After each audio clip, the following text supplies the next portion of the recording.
From a bat biting a chicken's anus, and then the bat sneaks into the cage and bites it on its anus, to the constant jokes at Twilight's expense. I don't know, could have been better. Here are Robert Pattinson's best bloopers and funny moments over the years. He might be known for his serious and sullen acting roles, but Rob is actually a comedian at heart.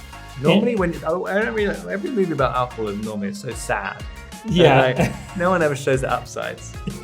He has a habit of trolling interviewers and feeds them false and outrageous information intentionally, such as where he's really living at the time. Eventually, he was called out for his lies by Jimmy Kimmel. No, you're not confused. You lie about it each time. But his response to why he does it was equally hilarious. Because I get this kind of, a panic makes me kind of say, I don't know what I'm saying on talk shows at all. Though, considering how Rob once had a stalker who lived outside of his apartment for weeks, do you really blame him for not being so forthcoming about his personal info?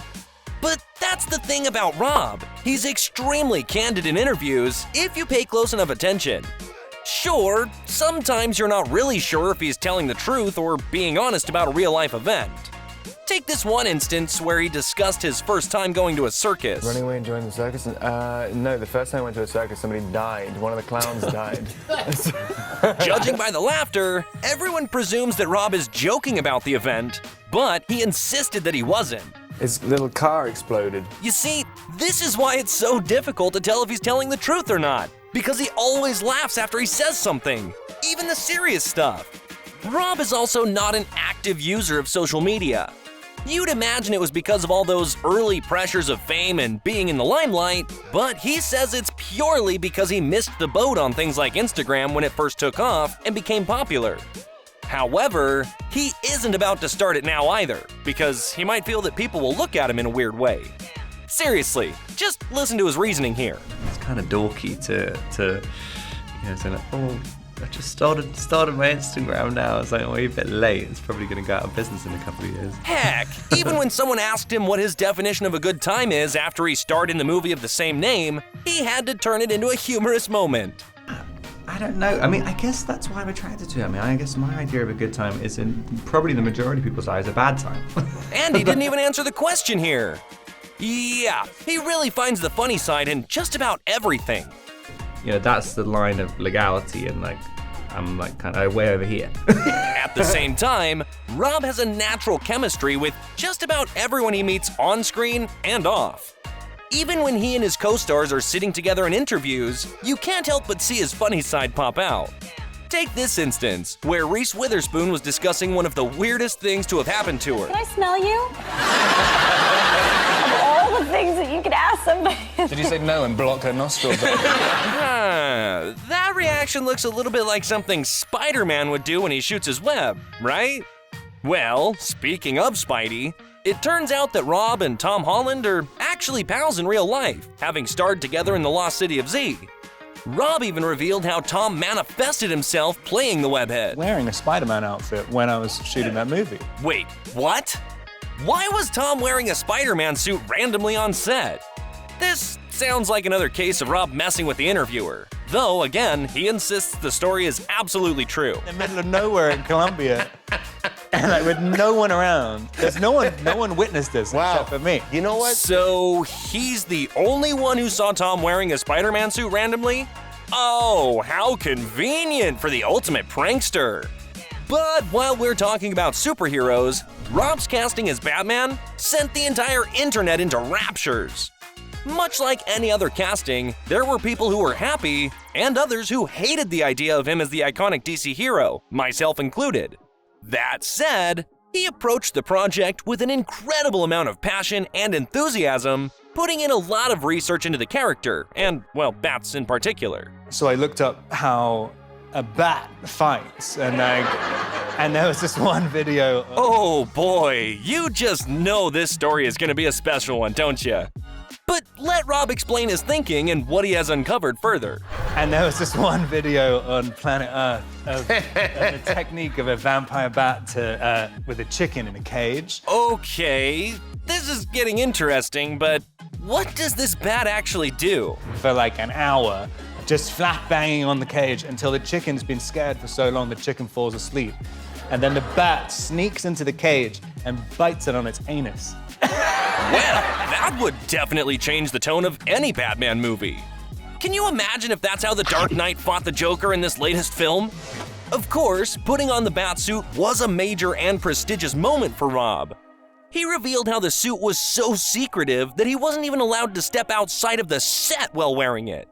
However, his co-star Zoe Kravitz pointed out the most obvious question here. Where are you gonna go in the bat suit? Go get a smoothie. Well, we're sure that Batman does get thirsty and smoothies are tasty. So why not head on out and grab one, right? But speaking of Rob and Zoe, the Batman wasn't the first time that they'd met. In fact, they did a chemistry read for a film in the past called Remember Me. Now, Zoe might not have gotten the part, and it was a long time ago, but Rob didn't forget Zoe. Remember you being cool. Cool. Thanks. The end. Ah, bless him. He always has to end off with a joke. In terms of beginnings, though, Rob's career started off with an explosive bang as he was cast as Cedric Diggory in Harry Potter. It was a huge fan-favorite role from the books and instantly thrust him into the public sphere, making him a star overnight. But already back then, Rob, of course, had a little bit of a funny side to him, and it came out during an interaction with his co-star Emma Watson. Come on, get my name right. How's it possible he forgot Emma, who was arguably one of the biggest movie stars in the world at the time? Oh, Rob, you really do live in your own world, don't you? Undoubtedly, the strangest role that he's ever undertaken was The Lighthouse alongside Willem Dafoe. This black and white movie is incredibly artistic, but it had a wicked sense of humor. Something that you'd imagine would appeal to Rob. So, how did director Robert Eggers convince the British actor to jump on board? It's kind of Willem going, "Arr, arr, arr, arr, arr," and you going, "Oi, oi, oi, oi, oi." Well, that was easy. The movie was highly talked about, mostly because of Rob's character pleasuring himself. However, this isn't the first time that he's done that on screen either. When asked if he found it easier to do the second time round, you just knew that he was going to turn it into an unintentionally hilarious moment. I don't know. There must be a part of me that wants to do it, I guess. Well, at least he was honest there, right? One of the funniest things about Rob is how he hasn't been scared to admit his true feelings about the Twilight saga, even while he was still busy with the franchise. While most actors defend their roles to the grave and pretend like everything is always amazing, he openly discusses the fan hate and actually relates to some of the criticism. Just listen to this snippet, for example. The people who don't like it are generally people who haven't seen it, and they're like all judgmental and stuff and cynical people. But I think I am a judgmental and cynical person who would just mindlessly hate it without. But it doesn't stop there, as Rob also discussed how he actually stopped reading the books because it was just too much for him. When I read it, it seemed like it was like it was a book that wasn't supposed to be published. As an actor, there were many plot holes that he couldn't get over, such as the odd decision-making of Edward Cullen and his fellow vampire family. There's a lot of stuff in the Twilight world that doesn't make any sense. It's like, why are they still going to high school? You know, now that he points that out, it is a valid observation. Seriously, who would actively want to go back to school if they didn't have to? Good. I kind of feel sad. Why? It's the end. Oh. Now that you've had your fill of Rob's funniest moments, why not find out more about his intense role in The Batman?